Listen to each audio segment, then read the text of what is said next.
Let's talk about race weight. It's a question that I get a lot, and it's just a conversation that we have with athletes.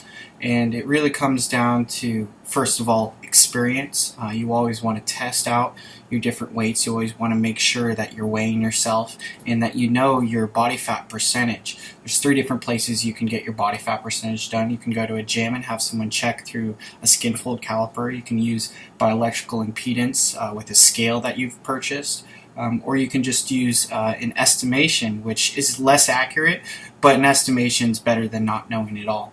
So you should actually record that via your cell phone, whether it's Apple Health or Training Peaks. And from what I've learned, elite males or people who are at the top of their age group, almost in any age group all the way up until like the 50s and 60s, is that men are usually going to be anywhere from, I'd say, 6-7% body fat all the way to 12% body fat. And people who are in the lower, maybe people race in 4-5% body fat, but I can tell you right now, they're in a state of deprivation. Their bodies are probably craving a whole bunch of carbohydrates. If you were to put them in their off season, most of the time that person's going to gain a whole bunch of weight and they're going to just lose it with their diet and put a whole bunch on. But sometimes being extra light and having a little bit less body fat is going to make you a little bit faster on the run. Now on the flip side of that, having a little extra body weight on the bike and in the swim can actually be beneficial. But as far as studies go for the run, I've seen anecdotally, based on my experience, and read studies that show that an extra unnecessary pound of body fat can increase your run threshold time by 1 to 3 seconds per mile pace, meaning it makes you slower.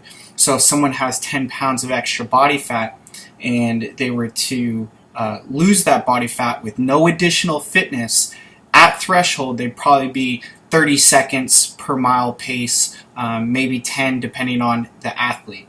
But I'd say 3 seconds is pretty generous, and 1 second is probably about the bare minimum. So when we're talking about female athletes, body fat percentages are usually a little bit higher, which is completely normal. So women, it tends to be anywhere from, I'd say 8% is pretty low for a female, all the way up into 15% body fat, depending on the distance as well. Male and female, it's going to differ a little bit depending on the distance. Shorter distances, maybe you can get away with a little bit higher body fat percentage while still have performance at a very high level. But once you start getting into long course or Ironman distances and you want the most out of your body, the best you can do, sometimes having extra body fat isn't going to help that. The average American consumes around 120 grams of sugar a day, when the recommended daily value for a person who burns 2,000 calories is 30 grams. Not to say that you want to cut out sugar completely, especially for an athlete who's burning 4,000 calories. That might be 60 grams is the recommended value from the FDA.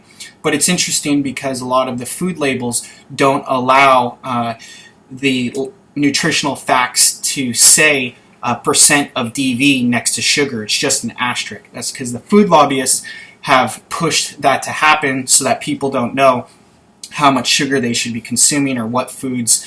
If you picked up a Coca-Cola bottle and you noticed that it was 200% of your daily dose of sugar just in one bottle, that would be enough for most people to put it back. Also, if we have too much muscle, that can negatively impact us as well. If we come from a bodybuilding background or just generally did hypertrophy sets over the years and we got big maybe in the shoulders or in the quads, and we want to become more efficient in endurance sports, I would never recommend someone to go catabolic, burn muscle.